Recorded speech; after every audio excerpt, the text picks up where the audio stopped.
దాడిలో Iran supreme నేత ఖమేనీ హతమయ్యాడు. ఈ విషయాన్ని ఇరాన్ అధికారిక మీడియా ప్రకటించింది. ఖమేనీ చనిపోయారన్న వార్తను చదువుతూ టీవీ యాంకర్ కన్నీటి పర్యంతమయ్యారు. తీవ్ర భావోద్వేగంతో తమ సుప్రీం నేత మరణాన్ని వెల్లడించారు. తమ దేశానికి ఇది తీరని నష్టమని ఆవేదన వ్యక్తం చేశారు. ఈ వీడియో సోషల్ మీడియాలో చక్కర్లు కొడుతోంది.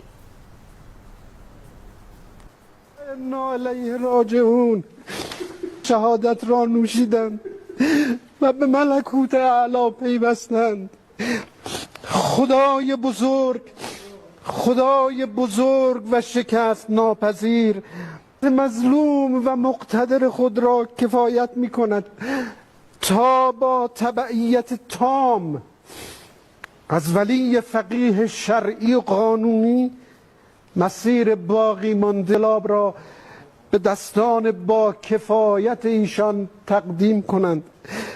حضرت آیت الله العظما امام خمینی، حضرت آیت الله العظما امام خامنه ای، درود میفرستیم.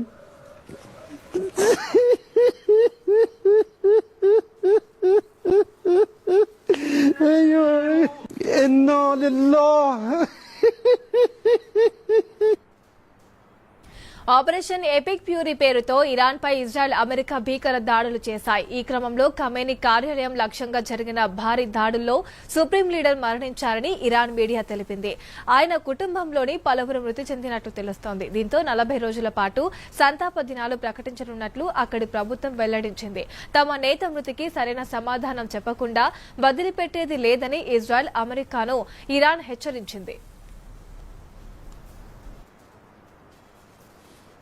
از ولی فقیه شرعی و قانونی مسیر باقی ماندلاب را به دستان با کفایت ایشان تقدیم کنند.